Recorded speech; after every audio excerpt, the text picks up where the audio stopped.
Welcome to our body.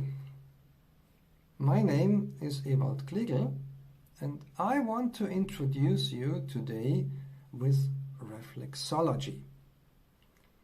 But reflexology not only on the feet. Reflexology is much more comprehensive. Reflexology is something which is all around our body on the surface. It belongs to the so-called somatotopic systems. Soma means body and topos means, it's Greek, means location. So it's something, a location on the body. And somatotopic systems are reflexology. Somatotopic systems is acupuncture, acupressure, or it's the chakra system of the Ayurvedic Indians. And let's start with the Chinese version of the somatotopics. There is those channels, we know them as meridians. These channels may be empty or full.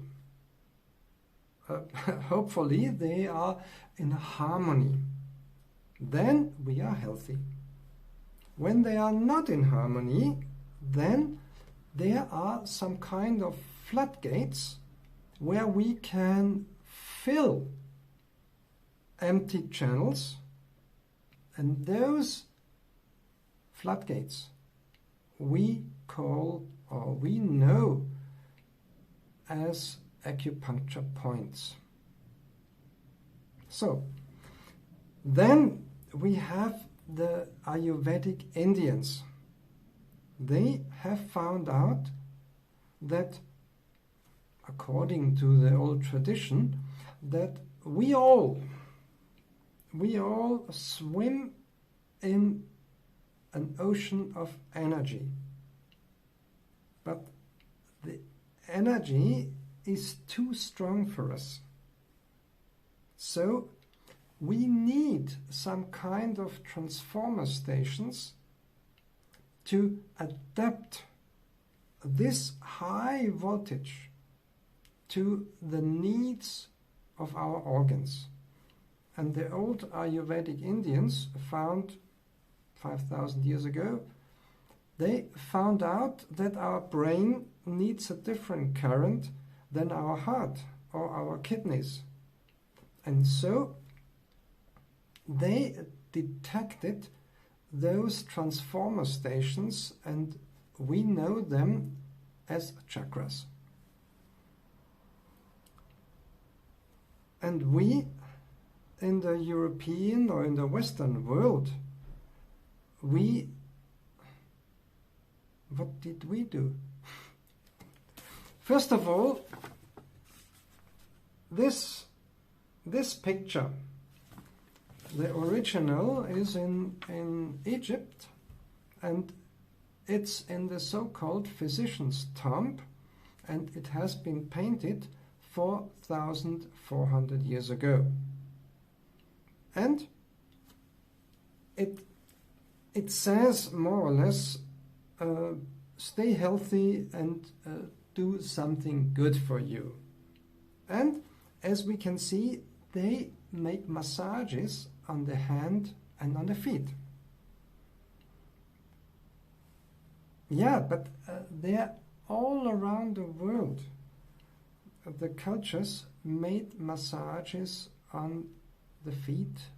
As we know, Fitzgerald detected or found in 1897, he found with the native Indians how well massage on the feet is influencing the body.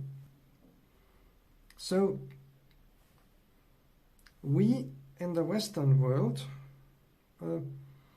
we have a problem, because about 47 after, according to our time, the Roman Emperor Claudius and the following ones, they started to kill all the Germanic and Celtic Druids. Those were the ones passed on the knowledge to the next generations.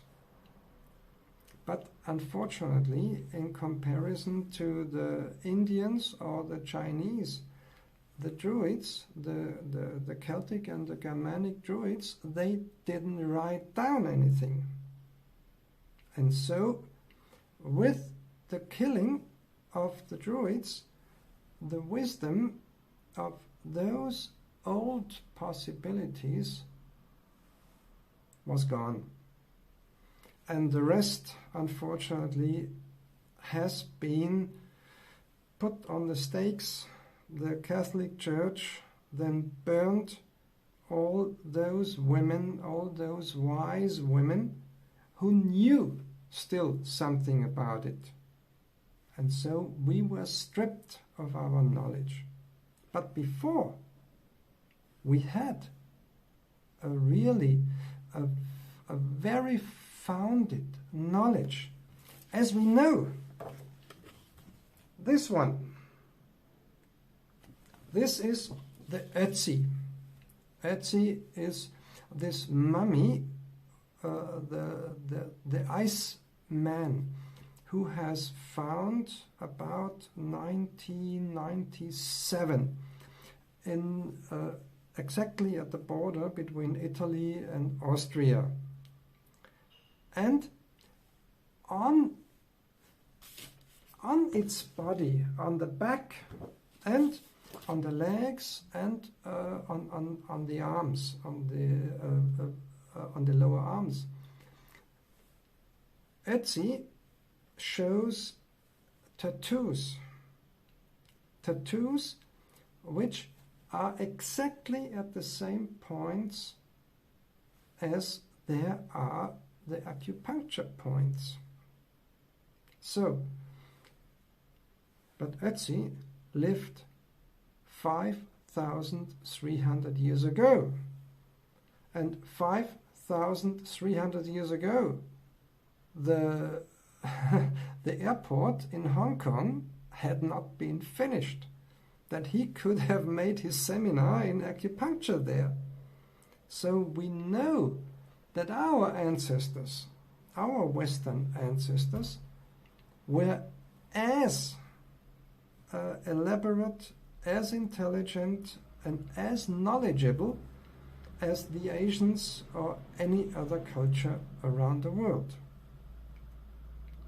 So, but now we know that such a fundamental knowledge that on the surface of the body is something which we can use to influence our inside, our organs, our inner structures. It doesn't disappear.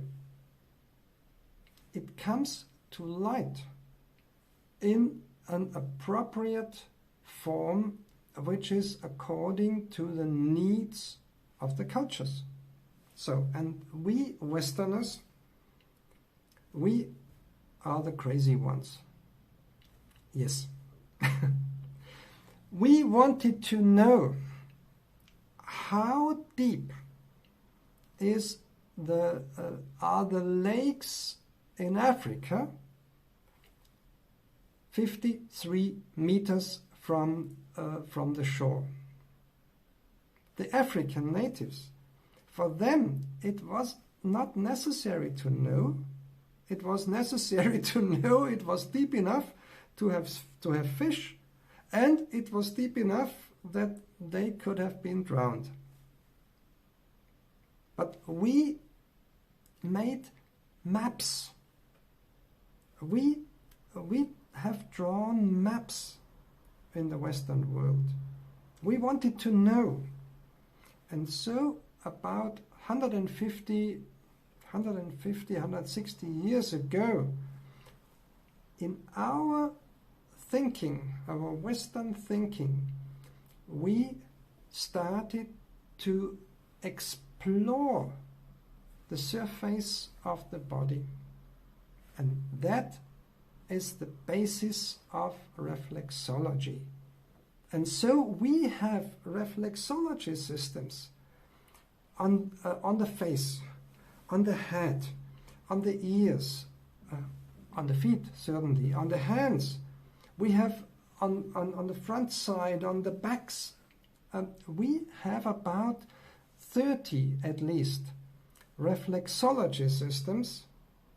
And if you're interested, go to archive.org. There you have the 30 most common reflexology systems freely available in 10 different languages already. There will be more.